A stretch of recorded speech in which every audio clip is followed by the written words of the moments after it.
नमस्कार।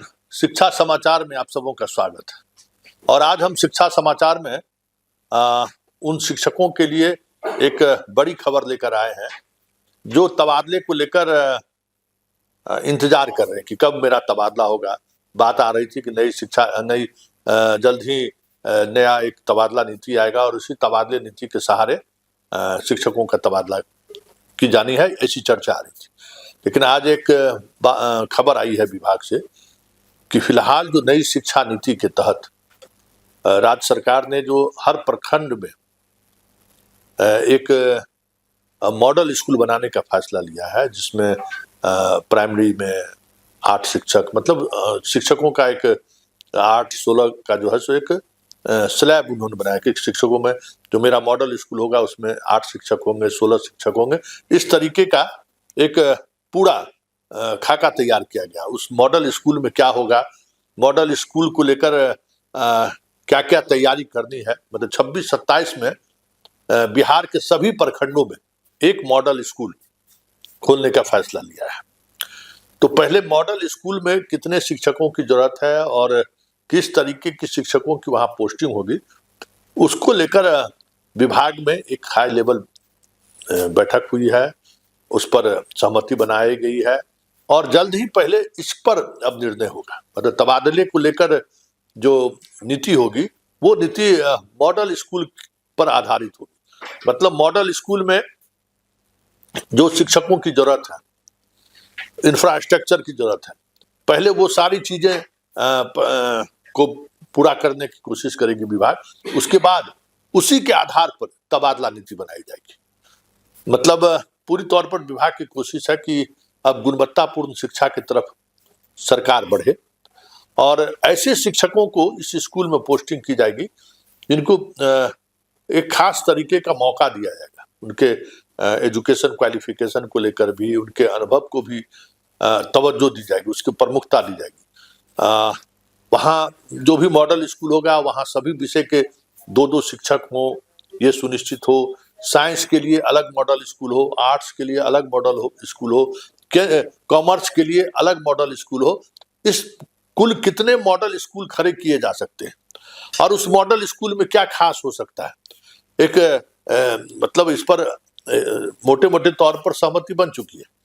लेकिन और बेहतर कैसे किया जा सकता है, उस पर बी राजेंद्र ने गहन अध्ययन, नवोदय विद्यालय में क्या व्यवस्था है, पुराने दौर में जो ग्रामीण इलाकों में जो स्कूल चला करता था उस दौर में हमारी क्या व्यवस्था थी, तो नेतरहाट में क्या व्यवस्था है, सैनिक स्कूल तिलैया का क्या व्यवस्था रहा है।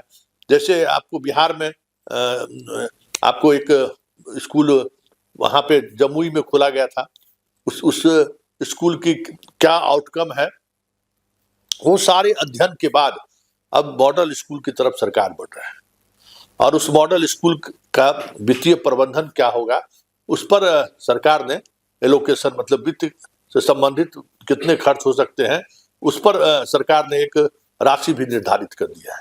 तो अब जो कुछ भी तबादला होगा, जिसका भी तबादला होगा, अब नई शिक्षा नीति जो ये गुणवत्तापूर्ण वाली शिक्षा की है, उसके बाद ही तबादलाओं पर विचार किया जाएगा। हालांकि मंत्री बोले थे कि जून में हम म्यूचुअल की व्यवस्था शुरू करेंगे, लेकिन आज की बातचीत से जो बातें सामने आई है, हमें लगता है कि थोड़ा इंतजार करना पड़ेगा। वैसे मॉडल स्कूल को लेकर तैयारी जोरों पर है और प्रधानमंत्री का एक अलग स्कूल का एक स्ट्रक्चर आया है जिसमें बड़ी राशि आई है। वो एक अलग प्रोजेक्ट है बिहार सरकार के सामने कि उन स्कूलों को हम कैसे बेहतर बनावे, जो प्रधानमंत्री के एजुकेशन सिस्टम के तहत जिसका चयन हुआ है। कई फ्रंट पर स्कूलों का नए नए स्वरूपों में विकास की बात सामने आ रही है, तो उसमें बिना टीचर का कैसे संभव है। तो ये सारी चीजें, शिक्षकों का उपस्थिति, शिक्षकों के अनिवार्यता, विषयवार शिक्षक को कैसे एक फ्रेमवर्क, मतलब एक होता है ना कि आपके हमारा 16 शिक्षकों का अगर हम मान लीजिए कि एक बनाए, 16 शिक्षक में किस किस सब्जेक्ट का कितने टीचर होंगे, वो सारा मतलब पोस्ट क्रिएट किया जाएगा, जिसको आप लोग समान तौर पर समझिए कि पोस्ट क्रिएट किया जाएगा और वो पोस्ट क्रिएट के आधार पर ट्रांसफर वहाँ जो उसके काबिल होंगे, जिनकी योग्यता वैसी होगी, उनका वहाँ पोस्टिंग होगा। तो पहले तो तबादले नीति को लेकर एक बड़ा अपडेट यही है कि अब पहले मॉडल स्कूल पर सरकार सबसे पहले ध्यान देगी और मॉडल स्कूल के संचालन और बेहतर प्रबंधन के बाद ही बड़े स्तर पर तबादले की बात की जाएगी। विचार ये भी हो रहा है कि 5 साल पर तबादला हो या 3 साल पर तबादला हो, इसको लेकर मोटे तौर पर सहमति बन चुकी है। साथ ही जो शिक्षक विशिष्ट शिक्षक बने हैं उनके लिए भी एक सरकार की तरफ से एक प्रस्ताव जा रहा है। मतलब आपका विधानसभा और विधान परिषद में लगातार उस पर सवाल खड़े हुए हैं कि कैशलेस कर्मचारियों को जो लाभ दे रही है बिहार सरकार, उसमें जो विशिष्ट शिक्षक हैं उनको भी शामिल किया जाए। और नीतिगत तौर पे इस पर सहमति भी बन गई है।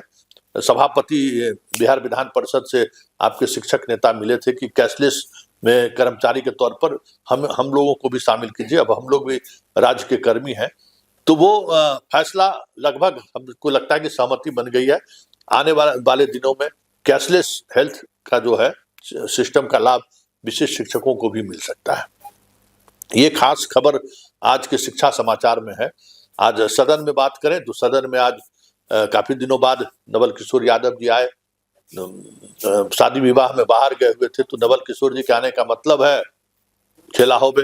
वित्त रहित शिक्षा नीति पर जबरदस्त उन्होंने सरकार को समझिए कि एकदम लील डाउन करा दिया कि भाई मानना तो पड़ेगा। सभापति तक को स्वीकार करनी पड़ी बात। वैसे ही बात एक और महत्वपूर्ण बात हुई विधानसभा में कि सरकार के स्कूलों का जमीन का अतिक्रमण, बड़ी संख्या में अतिक्रमण हो रहा है। बहुत सारी जगहों पर तो ये है कि भूमिदाता भूमि देने को तैयार है, उसका रजिस्ट्री नहीं हो रहा है। राज्यपाल के नाम से रजिस्ट्री कराने में जो है सो विभाग आनाकानी करता है। इसके लिए हर जिले में एक रिटायर्ड एडीएम की कॉन्ट्रैक्ट पर बहाली करने का शिक्षा विभाग ने फैसला लिया है। जो विभाग ये तय करेगा वो कि सरकार की जितनी जमीन है उसका पैमाइश कराना, खास करके स्कूल का उस पर उसका बाउंड्री होना, उस पर उसका कब्जा होना, गलत तरीके से कहीं अगर कब्जा है तो उसको कब्जा खत्म करना। तो ये सारी चीजें आज विधानसभा में लंबे बहस के उपरांत कुछ सकारात्मक चीजें शिक्षा के क्षेत्र में हुए। चलिए फिलहाल शिक्षा समाचार में इतना ही, इजाजत दीजिए, नमस्कार।